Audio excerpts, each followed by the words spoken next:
Hello students, this is Teen Suvai Kanakku. நம்ம இன்னைக்கு 7th மேக்ஸில் மெஷர்மெண்ட் டாப்பிக்கில் எக்ஸசைஸ் 2.4ல 4th ப்ராப்ளம் பார்க்க போகிறோம். The height of the parallelogram is 1/4 of its base.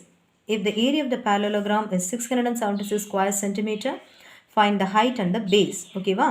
இப்போ ஏரியா கொடுத்துட்டாங்க, ஹைட்டுக்கும் பேஸ்க்கும் ஒரு கண்டிஷன் சொல்லியிருக்காங்க. The height of the parallelogram is 1/4 of its base. பேஸில் 4 பார்ட்டில் ஒரு பார்ட்டு தான் அது இருக்குது, இது ஹைட் இருக்குன்னு சொல்லியிருக்காங்க. நம்ம சொல்யூஷனை பார்க்கலாம். ஹியர் ஒரு parallelogram எடுத்துட்டோம் அப்படின்னா அதனுடைய பேஸை வந்து எனக்கு தெரியாது. ஸோ நான் எக்ஸ்ன்னு எடுத்துக்கிட்டேன். இதில் 4ல் ஒரு பார்ட், அதாவது இதை 4 பங்காக பிரித்தா அதில் ஒரு பார்ட். ஸோ இதை 4ஆல் டிவைட் பண்ணும். அப்போது x/4 தான் இதனுடைய height. The base of the parallelogram is x centimeter, then height of the parallelogram is x/4ன்னு எடுத்துக்கிறோம். ஏன் x/4ன்னு எடுத்துக்கிறோம் அப்படின்னா இவங்க என்ன கொடுத்துருக்காங்கன்னா height of the parallelogram is 1/4 of its base. 1/4 அப்படிங்கும்போது நம்ம இதை 4ஆல் டிவைட் பண்ணி வச்சுக்குவோம். இது ரெண்டுமே எனக்கு தெரியாது. ஓகேவா? ஏரியா ஆஃப் த parallelogram என்னது? 676 ஸ்கொயர் சென்டிமீட்டர் அவங்களே கொடுத்துட்டாங்க. ஏரியா கொடுத்ததுனால ஃபார்முலா எழுதும்போது எப்படி எழுதணும்? b into h எழுதுனா ஏரியா எனக்கு கிடைக்குது. b எனக்கு தெரியாது, ஹெச்சும் தெரியாது. b என்னன்னு எடுத்துக்கிறோம்? எக்ஸ்ன்னு எடுத்துக்கிறோம். h என்னன்னு எடுத்துக்கிறோம்? இங்கே டிவைட் பண்ணி வச்சுருக்கோம் இல்லையா? x/4 equal to 676. இப்போது நான் எக்ஸோட எக்ஸை மல்டிபிள் பண்ணுறேன். எக்ஸோட எக்ஸை மல்டிபிள் பண்ணால் என்ன ஆயிரும்? எக்ஸ் ஸ்கொயர்னு வரும். இங்கே டிவிஷன் பை 4 இருக்கா? இந்த 4 அந்த பக்கம் போக சொன்னால் நான் டிவைடில் தானே இருக்கேன், நான் அந்த பக்கம் போகல, மல்டிப்ளிகேஷனில் தான் போவேன்னு சொல்லுது. ஓகே, 676 நம்ம 4ஆல் என்ன பண்ணுறோம்? மல்டிபிள் பண்ணுற மாதிரி எழுதுகிறோம். இப்போது எக்ஸோட எக்ஸை மல்டிபிள் பண்ணும்போது நம்மளுக்கு என்ன கிடச்சிச்சு? x² equal to 676 into 4. இங்கே பார்க்குறோம் இது எக்ஸ் வந்து ஸ்கொயரில் இருக்கா? இப்போ இந்த நம்பர் எப்பயுமே ஸ்கொயர் நம்பர்ஸ் தான். ஏன்னா 676 எப்படி வரும்? 26ஐ 26ஆல் மல்டிபிள் பண்ணும்போது எனக்கு என்ன கிடைக்கும்? 676. 2 தடவை 26 வந்திருக்கா? ஸோ இதை நம்ம எப்படி எழுதலாம்? 26 ஸ்கொயர்னு எழுதலாம். அப்புறம் 2ஆல் மல்டிபிள் பண்ணால் எனக்கு என்ன கிடைக்கும்? 4. அப்போது எப்படி எழுதலாம்? 4ஐ 2 ஸ்கொயர்னு எழுதலாம். ஸோ 676ஐ 26 ஸ்கொயர்னு எழுதலாம், 4ஐ 2 ஸ்கொயர்னு எழுதலாம். இப்போது எனக்கு எக்ஸோட வேல்யூ வேணுமா, எக்ஸ் ஸ்கொயரோட வேல்யூ வேணுமா? எக்ஸோட வேல்யூ தான் வேணும். அப்போ என்ன பண்ணலாம்? ரெண்டு பக்கமும் நான் என்ன பண்ணுறேன்? ரூட் எடுக்கிறேன். இந்த ரூட்டும் ஸ்கொயரும் எதிரி. ஓகேவா? இந்த ரூட்டுக்கு ஸ்கொயர் இல்லாமல் போயிடும். ஸோ எனக்கு என்ன ஆகும்? எக்ஸ் மட்டும்தான் வரும். இந்த ரூட்டுக்கு இந்த ஸ்கொயர் இல்லாமல் போயிடும். அப்போது எனக்கு 26ம் 2ம் தான் வரும். So x is equal to 26 into 2. 26 2ஆல் மல்டிபிள் பண்ணும்போது எக்ஸோட வேல்யூ என்ன கிடைக்கும்? 52 சென்டிமீட்டர். ஸோ த பேஸ் எவ்வளவு? 52 சென்டிமீட்டர். எக்ஸ் வந்து பேஸ். அப்புறம் என்ன சொல்லியிருக்காங்க? அதோட ஹைட்டு 1/4ன்னு சொல்லியிருக்காங்க. அது இதை 4ஆல் டிவைட் பண்ணும். அப்போ 52ஐ 4ஆல் டிவைட் பண்ணுறேன். டிவைட் பண்ணி பார்க்கலாமா? 52 இதை 4.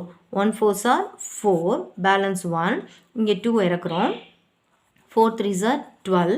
12 சப்ராக்ட் பண்ணும்போது 0. ஸோ குவேஷன் என்ன வருது? 13. ஸோ ஹைட் எவ்வளவு? 13 சென்டிமீட்டர். பேஸும் கிடச்சிருச்சு, ஹைட்டும் கிடச்சிருச்சு. இதனுடைய இது 4 பார்ட்டாக இருந்தால் இது வந்து 1 பார்ட். கிளியராக இருக்கா? நெக்ஸ்ட்டு 5th ப்ராப்ளம்குள்ளே போகிறோம். The area of the rhombus is 576 square centimeter and the length of the one of its diagonal is half of the length of the other diagonal. Then find the length of the diagonals. இவங்க என்ன சொல்லியிருக்காங்கன்னா ஒரு ராம்பஸோட area கொடுத்துட்டு அதுக்கு 2 diagonal இருக்கும் இல்லையா? ஒரு diagonal இன்னொரு diagonalக்கு பாதி. The length of the one of its diagonal is half of the length of the other diagonal. ஒரு டயக்னலுக்கோட லென்த்தில் இன்னொரு டயக்னல் லென்த் வந்து பாதி தான் இருக்குன்னு சொல்லியிருக்காங்க. அப்போ அந்த 2 diagonal. Okay, come to the solution. ஒரு ராம்பஸ் வரைஞ்சிக்கிறோம். அந்த ராம்பஸோட ஒரு டயக்னல் எவ்வளோ கொடுத்துருக்காங்க? எக்ஸு. இன்னொரு டயக்னல் என்ன பண்ணியிருக்கோம்? நம்மளை அவை எடுத்துக்கிறோம் x/2. ஏன்னா இந்த டயக்னலோட பாதி, half of its another diagonal சொல்லிட்டாங்க. So x/2. ஏரியா வந்து அவங்களே கொடுத்துட்டாங்க 576 ஸ்கொயர் சென்டிமீட்டர். ஒரு diagonal, one diagonal is equal to x centimeter, another diagonal d2 is equal to x/2 centimeter. இப்போ ஏரியா கொடுத்ததுனால இந்த ஃபார்முலா வந்து லெஃப்ட் சைடும் ஏரியாவை ரைட் சைடும் எழுதிக்கிறோம். இந்த ஃபார்முலா எழுதுனா எனக்கு ஏரியா ஆஃப் த ராம்பஸ் எனக்கு கிடைக்கும். ஸோ half into d1க்கு பதிலாக தெரியாத எக்ஸையும் d2க்கு பதிலாக தெரியாத x/2ஐயும் எழுதிக்கிறோம். Equal to 576 centimetre square. ஓகேவா? ஸோ எக்ஸோட எக்ஸை நான் மல்டிபிள் பண்ணும்போது எக்ஸ் ஸ்கொயர், இங்கே டூவோட டூவை மல்டிபிள் பண்ணும்போது எனக்கு ஆக்சுவலாக என்ன கிடைக்கும், 4 தான் கிடைக்கும். ஆனால் நான் அதை எப்படி எழுதிக்கிறேன்னா 2 ஸ்கொயர்னு எழுதிக்கிறேன். ஏன்னா இங்கே எக்ஸ் ஸ்கொயர் இருக்கிறனால நான் 2 ஸ்கொயர்னு எழுதிக்கிறேன். Equal to 576. இந்த 576 எப்படி எழுதலாம், 24ஓட 24 மல்டிபிள் பண்ணால் எனக்கு என்ன கிடைக்கும், 576. ஸோ இந்த 576 நான் எப்படி எழுதலாம், 24 ஸ்கொயர். இந்த கீழே இருக்கக்கூடிய 2 ஸ்கொயர் இந்த சைடு வந்தால் என்ன ஆகும், மல்டிப்ளிகேஷனில் வரும். ஓகேவா, அப்போ X square equal to 24 square into 2 square. இந்த டேர்மை நல்லா புரிஞ்சுக்கோங்க. இந்த 576 நான் எப்படி எழுதலாம், 24 ஸ்கொயர். ஏன்னா 2 தடவை 24 மல்டிபிள் பண்ணால் எனக்கு 576 கிடைக்கும். So X square equal to 24 square into 2 square. இப்போது எனக்கு எதோட வேல்யூ வேணும், எக்ஸோட வேல்யூ. ஸோ நான் என்ன பண்ணுறேன், ரெண்டு பக்கமும் ரூட் எடுக்கிறேன். இந்த ரூட்டும் ஸ்கொயரும் எதிரி. இந்த ரூட்டுக்கு ஸ்கொயர் இல்லாமல் போகும், இந்த ரூட்டுக்கு இந்த 2 ஸ்கொயர் இல்லாமல் போகும். அப்போ எனக்கு ஃபைனலாக என்ன கிடைக்கும், X is equal to 24 into 2 தான் கிடைக்கும். 24 2ஆல் மல்டிபிள் பண்ணும்போது எனக்கு ஃபைனல் ஆன்சர் 48. இது ஒரு டயக்னலோட லென்த்து. ஸோ டயக்னல் D1 எவ்வளவு, எனக்கு 48 சென்டிமீட்டர் கிடைக்கும். D2 டயக்னலோட அனதர் டயக்னலோட லென்த் வேணும்னா இந்த 48 2ஆல் டிவைட் பண்ணணும். ஓகேவா, அப்போ 48 2ஆல் டிவைட் பண்ணுறது வேறு ஒன்றும் இல்லை, 48ல் பாதி எவ்வளோ கிடைக்கும், 24 சென்டிமீட்டர். 2ஆல் டிவைட் பண்ணி பார்க்கலாமா, 48 இதை 2ஆல் பண்ணோம், 2 2s are 4, இங்கே 8, 2 4s are 8, 0. ஸோ குவேஷன் என்ன கிடச்சிச்சு, 24. அப்போ ஒரு டயக்னல் 48 சென்டிமீட்டர், அனதர் டயக்னல் எவ்வளவு, 24 centimetre. Next is sixth problem. A ground is in the form of isosceles trapezium with parallel sides measuring 42 meter and 36 meter long. The distance between the parallel side is 30 meter. Find the cost of leveling it at the rate of rupees 135 per square meter.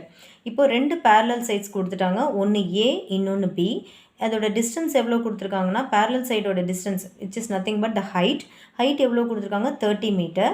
அதுக்கப்புறம் அந்த ஃபீல்டை levelling பண்ணணுன்னா ஒரு square மீட்டருக்கு எவ்வளோ செலவாகுதுன்னா 135 rupees செலவாகுது.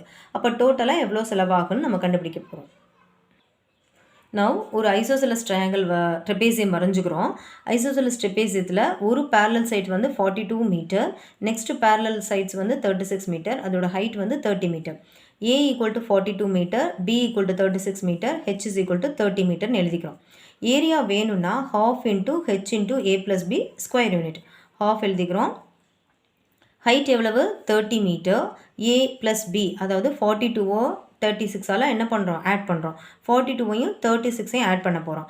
இப்போது அதுக்கிடையில் என்ன பண்ணிக்கிறோம், இதை 2ஆல் டிவைட் பண்ணால் 1 டைம்ஸ், இதை 2ஆல் டிவைட் பண்ணால் 15, அதாவது 30ல் பாதி 15. இப்போ நம்ம என்ன பண்ணிக்கிறோம், 42ஐயும் 36ஐயும் ஆட் பண்ணுறோம். 6 + 2 8, 4 + 3 7, ஸோ 78. இப்போ 15ஐயும் 78ஐயும் மல்டிபிள் பண்ண போகிறோம். 78 இங்கே 15 இருக்குது, 8 5s are 40, மல்டிப்ளிகேஷன் தானே பண்ண போகிறோம். 40க்கு 0, balance 4, 7 5s are 35, 39, 1 8s are 8, 7 1s are 7, so 0, 17, balance 1, 11. எனக்கு என்ன ஆன்சர் கிடைக்குது, 1170 ஸ்கொயர் மீட்டர் கிடைக்குது.